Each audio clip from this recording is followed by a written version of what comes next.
So now I can say surface tension.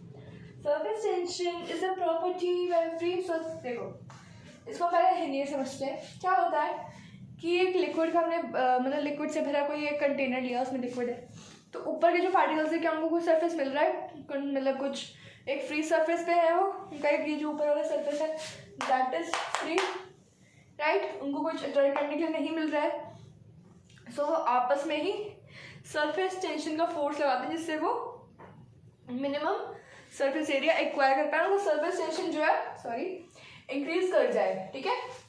It is the property of a liquid, ठीक है। तो वो क्या करते हैं, मिनिमम सरफेस एरिया बनाते हैं। अब जो ये जो इसके नीचे वाले जो पार्टिकल्स हैं, देखो जो नीचे वाले पार्टिकल्स हैं उनको और पार्टिकल्स मिल रहे हैं तो उनके साथ वो कोलाइड कर रहे हैं, मतलब अपना, और उनका जो एरिया है वो कम है और वो स्टेबलाइज है क्योंकि वो कोलाइड कर पा रहे हैं।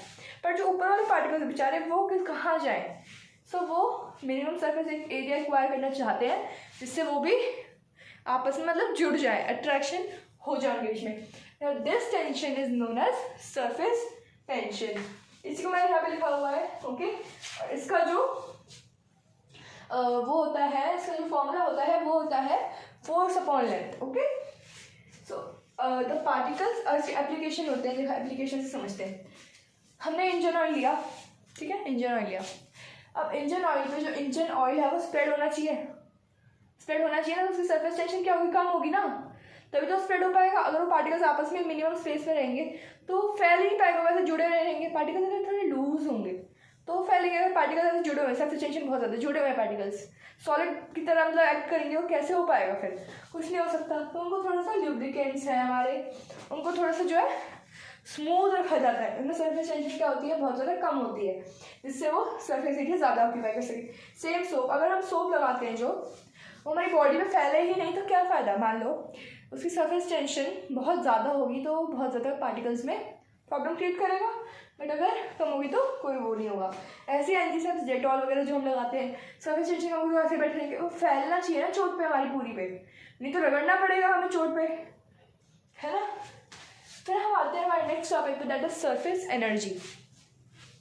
Energy stored in a film, देखो इसको हम एक तरीके से समझते हैं, फिर डायग्राम बनाना भूल गए शब्द। ये हमने यहाँ पे सपोज सोप लगा लिया, जो हम वो नहीं करते हैं ऐसे फूक मारते हैं बबल्स बनते हैं, और यहाँ पे हमने इस फिल्म को ही हल्का सा स्लाइड कर दिया यहाँ तक, तो इसकी जो एनर्जी है यहाँ तक शिफ्ट होने में, energy stored in the film, ठीक है, तो फ्लूइड। अब जब हम इसको स्ट्रेच करेंगे ना तो इसमें कुछ एनर्जी होगी, now that energy is known as surface energy. फिर हम आते हैं मेनिस्कस पे। When two layers come closer and want to form a curve surface area, meniscus is not formed। अच्छा, कोई दो लेयर जो है हमारे फ्लूइड्स के वो पास आएंगे तभी तो कर्व बनेगा, राइट। आपने बहुत छोटे छोटे ट्यूब्स में देखा होगा, तो जब हम ऐसे सरफेस उसको और क्लोज करते तो बल्ज बनता है ऊपर, that is what is meniscus, okay. पर जब हम बाल्टियाँ देखते हैं, हमें कभी मेनिस्कस दिखता है, बकेट में देखते हैं, हम नहीं दिखता ना, तो that is what it is saying, surface area ज़्यादा होगा तो हमें मेनिस्कस नहीं दिखेगा। तो ये कनकेव है, ये कन्वेक्स है, मेनिस्कस है। Excess pressure inside a bubble और अ लिक्विड ड्रॉप, तो इसमें हमारा जो होती है वो एक ही लेयर से एक्सीड करता है, ठीक है, तो हमें 2s/r आ जाता है, इसकी डेरिवेशन है, ठीक है। And excess pressure in soap bubble is 4s/r। इसमें लेयर एक बढ़ जाती है, एक एटमॉस्फेयर होता है और एक और लेयर होता है, और फिर हमारी जो होती है वो डबल हो जाता है, इसलिए हर चीज़ उसमें डबल हो जाता है, ठीक है। बेसिकली एंगल ऑफ कॉन्टैक्ट की बात करते हैं, तो it is the area between the contact of fluid and the solid, fluid and the solid in contact, एक just a minute, solid in contact, ये सॉलिड इन कॉन्टैक्ट ही होगा,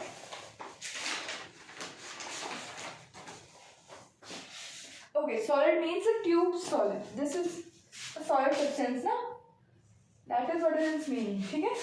तो एंगल ऑफ कॉन्टैक्ट यही होता है। अब हमारा जो कनकेव में होता है वो छोटा एंगल बनता है एक्यूट, और जो हमारा कन्वेक्स में होता है वो ऑब्ट्यूज एंगल बनता है। फिर हम आते हैं capillarity. What is capillarity? Capillarity is nothing, इसकी जो ट्यूब्स होती है ना, हमें लग रहा होगा ट्यूब्स इतनी बड़ी बड़ी होती है, मतलब आप सुई की तरह इमेजिन कर सकते हो, सुई के जैसा ही होता है सिस्टम उसका, बिल्कुल बहुत छोटी कैपिलैरिटी होती है, बहुत छोटी, ठीक है। A tube which is fine uniform both throughout the length of capital tube. Uniform length होती है, बहुत छोटी होती है, और ये इसका जो फिनोमेनन होता है राइज और फॉल ऑफ लिक्विड का इस ट्यूब में, that is what is called as capillarity. अब हमारे इसके एग्जाम्पल्स हैं. टॉवल जो होता है उसमें एक कैपिलरी ट्यूब्स की तरह ही हम बोलते हैं, क्योंकि तभी तो पानी सोख लेता है. हम उसको पानी से सेंस डालते हैं, पानी गायब हो जाता है, यानी कि वो पानी सोख रहा है. That is the application of capillarity. फिर हम आते हैं दिया पे. दिया जलाते हैं, इसमें ऑयल ऊपर जाता है. कैसे जाता है? कैपिलरी ट्यूब्स एक्ट करती है कॉटन के अंदर, दैट्स वाई. और फिर हम बात करते हैं स्वेलिंग ऑफ वुड की. वुड जो होती है वो पानी पी लेती है, ठीक है, वो पानी को सोक कर लेती है as a capillary tube. That is what is the meaning. अच्छा, अब एक चीज़ और है. मान लो कोई ट्यूब है, ठीक है, वो 15 सेंटीमीटर की है, तो उसमें कुछ राइस करेगा मान लो 12. पर अगर हमें ट्यूब 10 सेंटीमीटर के लिए, पर हमें पता है राइस तो वो करना था, राइस तो हमें 12 करना था, फिर भी हमने ट्यूब जानबूझ के छोटी ले ली, तो फिर तो हमारा लिक्विड गिर जाना चाहिए. नहीं, पर ऐसा नहीं होता, लिक्विड नहीं गिरता है. छोटे ट्यूब के साइज होने की वजह कि हमें पता है कि लिक्विड ज़्यादा फिल होगा, फिर हम अगर हम छोटी ट्यूब ले लें तब भी वो लिक्विड नहीं गिरेगा. क्यों? क्योंकि एंगल ऑफ कॉन्टैक्ट जो होता है 90 डिग्री होता है. हाइट का फॉर्मूला हमने ये होता है 2s cos theta rho g by rho g r. ठीक है, तो cos थीटा अगर 90 डिग्री हो जाएगा तो 0 हो जाएगी height. That's why it will not fall. Okay.